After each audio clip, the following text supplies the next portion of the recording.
C'est vrai, le temps est presque parti parce que nous ne sommes pas dirigés par nous-mêmes, mais nous sommes dirigés par le Saint-Esprit.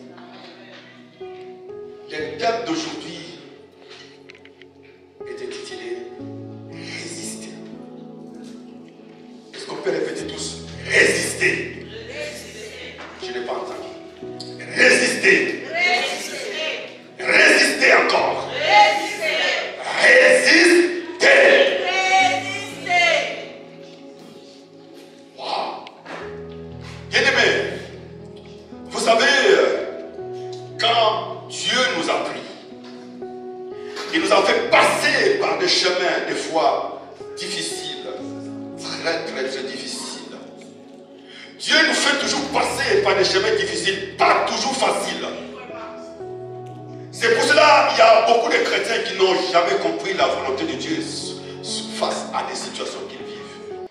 Mais si tu as compris la pensée de Dieu, si tu as compris la volonté de Dieu, mais bien aimé, restez tranquille, ne soyez pas distraits, parce que c'est pour votre bien. Si tu as compris la volonté de Dieu, il y aura des moments où, quand les choses vont s'empirer dans votre vie, quand le vent va souffler, quand la tempête viendra, tu vas rester tranquille. Tu diras, le Seigneur est avec moi, je n'ai pas peur, et je ne perds rien.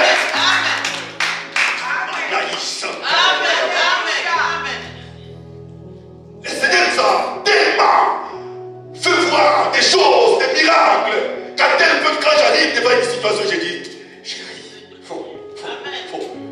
cette situation est encore trop petite pour mon grand Dieu. C'est-à-dire, quelque part, quand je regarde, je vois même un monstre qui est devant moi, mais je le trouve, même si c'est grand, mais moi je le trouve trop petit que je peux l'écraser parce que je l'ai pouvoir que Dieu m'a donné, parce que Dieu avec moi, rien ne peut résister devant moi. Mais moi, je dois résister face au combat, face à l'adversité, face à l'ennemi. Vous ne comprenez pas. Est-ce que vous l'avez?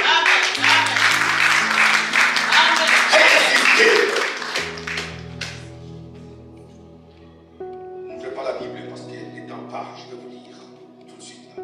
Dans le livre de Jacques, chapitre 4, verset 7, il est écrit: soumettez-vous donc à Dieu et résistez au diable et il fuira loin. Dans Jacques, chapitre 1, verset 12, il est écrit: heureux l'homme qui supporte patiemment la tentation, car après avoir été éprouvé, il recevra la couronne de vie que le Seigneur a promise à ceux qui l'aiment.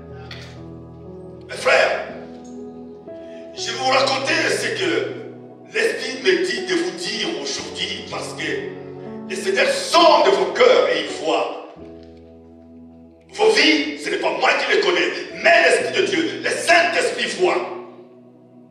Pour que nous soyons aujourd'hui appelés les fils de Dieu, il y a eu un chemin que nous avons tous parcouru. Vous savez que la méthode que Dieu utilise souvent, et elle peut être, il y a des fois violente, que nous trouvons, il y a des fois, mais elle est meilleure. Alléluia.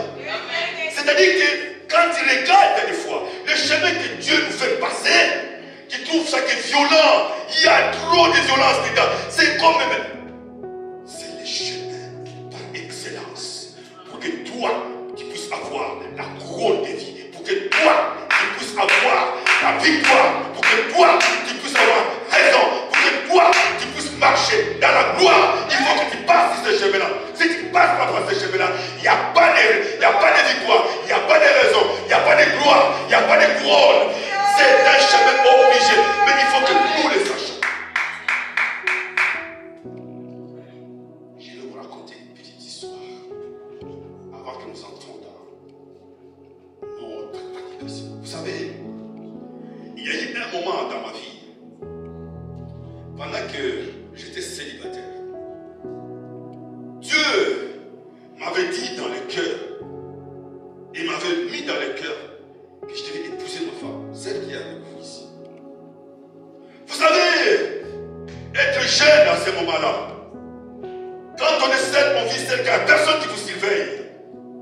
Comme si vous pouvez avoir les droits de faire tout ce que vous voulez, n'est-ce pas? Vous êtes face au monde. Il n'y a rien qui vous empêche. Mais dans moi, je savais que si je respecte la volonté de Dieu, peux avoir quelque chose, une victoire. Je ne dis pas que ça sera la même pour tout le monde. J'ai souffert pour la faire venir. Du Congo jusqu'ici. Parmi mes frères et sœurs qui étaient avec moi, tout le monde, quand il faisait des démarches, ça va, ça va. Mais pour moi, c'était compliqué. Des années et des années, je pleurais. J'ai dit, mais quand est-ce que cette femme va venir finalement? Et quand j'envoie l'argent, ça tombe entre les mains des escrocs. La seule campagne que vous voyez qui vient ici avec la main qui vient, ça va bien l'histoire. Quand il venait me voir, je dis, oh, mais qu'est-ce que je peux faire? Mon bien-aimé, résiste. Ah, vous n'avez pas entendu, résiste. Il y avait pendant ces moments-là des tentations, des propositions qui étaient meilleures, qui pouvaient avoir être plus meilleures eux-mêmes. Il faut que vous demeurez si votre chemin est prié. La dernière tentative que j'ai eue, vous voyez, après passer plusieurs années pour faire cette démarche, ça n'a pas marché. Le jour que ma femme a eu le visa pour venir ici, la même semaine là, la même semaine, je prends un bus à Aix-la-Chapelle. J'entre dans un bus, je monte, et finalement, il y a une femme très bien habillée, remplie d'or, qui est venue juste s'asseoir à côté. Mais c'est vide. Mais pourquoi ici? Vous comprenez, non? J'ai dit que non. Ça ne doit pas être normal. Avec les yeux humains, tu peux facilement comprendre certaines choses sans qu'on te le dise. Tu n'as pas besoin de la révélation du Seigneur. Mais avec les yeux humains, tu peux comprendre que là, c'est un piège. Là, c'est une tentation. Comment une cinquantaine de chaises vides, toi, je suis derrière, tu quittes là, tu as tous les certificats d'asseoir ici, quelque chose, mon papa. Il vient pour me tuer. Vous savez, quand l'ennemi repère, écoutez-moi, quand l'ennemi repère une étoile, quand l'ennemi repère quelque chose en toi que Dieu a mis, qui doit glorifier son nom dans la vie et dans le monde, il va chercher à étouffer ça, à écraser, à éliminer ça, à éteindre ça. Quelqu'un comprend? Non, je pense. Vous comprenez? Quand l'ennemi repère quelque chose en toi, une étoile qui va briller et qui servira pour la gloire de Dieu, les jours que l'ennemi va repérer, vous devez cible l'ennemi, il va commencer à vous combattre. Il va commencer à vous suivre partout. Vous allez partir. Son but, ce n'est pas parce que quand cette femme-là a quitté là et qu'il a trouvé les hommes les plus beaux de l'extérieur du monde. Non. C'est parce qu'elle avait repéré quelque chose. Finalement, elle commence. Et puis il me dit, d'où viens-tu? Blablabla, blablabla, blablabla. Et finalement, ce sont des propositions. Et voilà, écoutez, moi je suis très riche. Par la richesse qu'elle commence, je suis fille unique. Mon père a des usines vers le Brésil. Et je suis resté héritière des usines de mon père au Brésil et ici à Allemagne. On a fait un accident en avion. Et mes parents sont morts. Je suis resté la scène suivante. Je suis resté une année à la clinique universitaire. Et on m'a changé la colonne vertébrale. Mais je veux que tu sois mon copain, mon mari. Je vais te couvrir d'argent. Tu me donnes ton numéro de compte, je vais te verser aujourd'hui 2 millions. Je dis, oh! Bien-aimés, frères et sœurs, il y a des choses auxquelles on n'a pas besoin de réfléchir. Mais si tu tombes dans les pièges de l'ennemi, parce que tu n'as pas eu de discernement, c'est là où nous commençons à souffrir. Regardez bien. Au même moment, on a pris le bus, nous arrivons, on a descendu vers comment les places là où était Chiron là. Asmanplatz. On arrive vers le montre de cet immeuble, c'est à moi. Je donne rendez-vous ici ce soir, et viens, je vais te présenter. Je dis, waouh! Mais comment toi tu es venu pendant que ma femme vient pour prendre le visa? Toutes ces années-là, tu étais où? Alléluia. Toutes ces années, elle était où? Il y avait des moments où j'ai manqué de me dire où. Elle était où avec son argent? Elle était loin, non? Mais les moments où j'ai eu l'argent, les moments où ma femme a eu les visas, c'est les moments où elle s'est présente. J'arrive, j'étais avec des amis. Ah, j'étais riche. Je raconte l'histoire à mes amis qui étaient là. Ils me disent, ah, toi, vraiment, laisse la femme venir et laisse-la partir, reste avec elle. J'ai dit, pourquoi? J'ai raisonné, j'ai dit non. Et dans ma vie, j'ai toujours été comme ça, droit. Mon oui a été toujours mon oui, mon non a été toujours les non. Il y a des gens qui me connaissent. J'ai toujours été comme ça. Je ne marche pas les mots. Mon oui, c'est oui, c'est non, c'est non. J'ai dit à mes amis, ah non, j'ai dit, bon alors, celui qui veut partir, hein, va, je vous donne l'adresse, fais semblant comme si c'est moi. Il y a un ami qui a pris l'adresse. Et quand il est parti le soir, on l'a chassé. Il dit que ce n'est pas toi.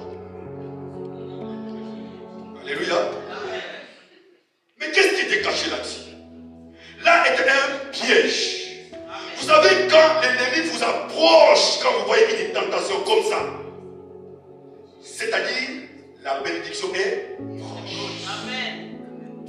Quelqu'un me comprend? Amen. Le moment où l'ennemi commence à nous attaquer, à venir quand il sent qu'il y a beaucoup de combats qui viennent vers toi, c'est le moment où sache bien que la bénédiction n'est pas loin. Amen. Parce que l'ennemi a repéré quelque chose de bien à vous.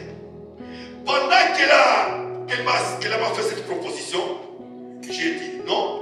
J'ai laissé venir ma femme, venir ici, jusqu'à nous sommes restés. Qu'est-ce que je veux dire par là? Quand on parle de résister, l'ennemi vient nous faire des propositions. Premièrement, c'est quand il y a faim. Alléluia. Quand il y a... Nous avons la révélation de la parole de Dieu. Nous savons que nous trouvons toujours notre force en Jésus. Et à quoi nous devons résister? Tous les jours, nous avons toujours des combats. Tous les jours, nous avons toujours des propositions de l'ennemi. Et tous, nous les avons. Qui que tu sois, pasteur, ou païen, ou chrétien, nous avons toujours des propositions de l'ennemi. Mais quand est-ce que ces propositions viennent? J'ai dit au départ que le chemin de Dieu, c'est un chemin, il y a des fois, et quand nous passons, vous voyez que c'est vraiment très difficile. Je ne peux pas.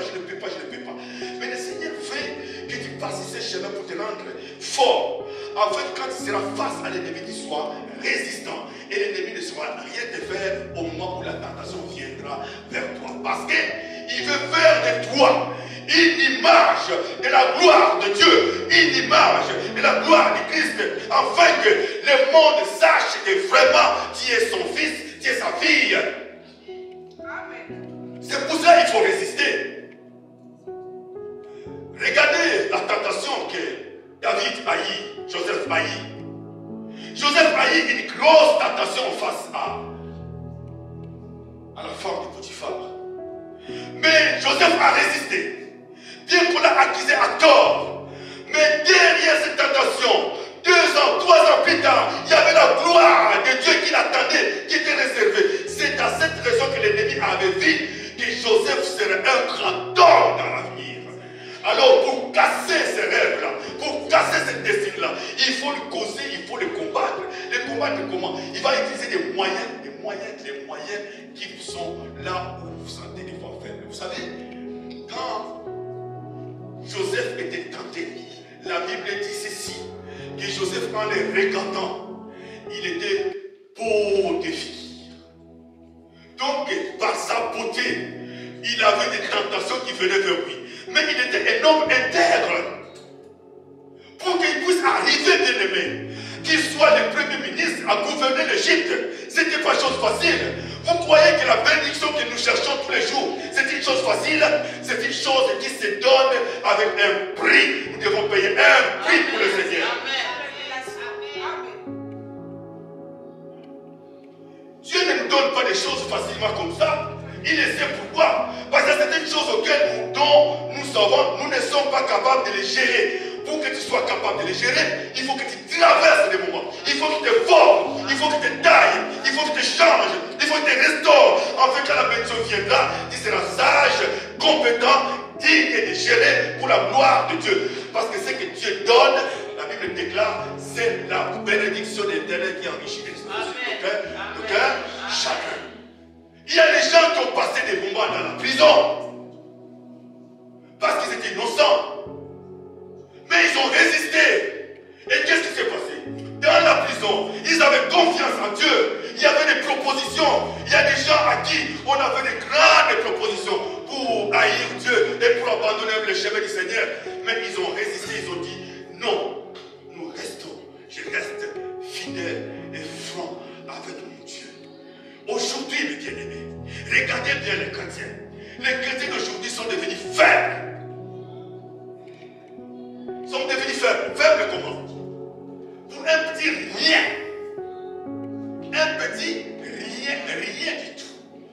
Pour un petit rien, il y a des gens qui perdent leur foi. Il suffit qu'on te dise simplement, oh, on a vu les pasteurs à Verviers, on a vu s'il était avec quelqu'un, je ne sais pas avec qui, c'est fini, c'est parti. Oh, est-ce que tu as vérifié? Résistez, mes frères et sœurs, aux paroles que l'ennemi vous injecte dans vos oreilles. Regardez bien, sachez bien que votre témoignage, là où vous êtes, c'est lui qui le connaît, c'est Dieu.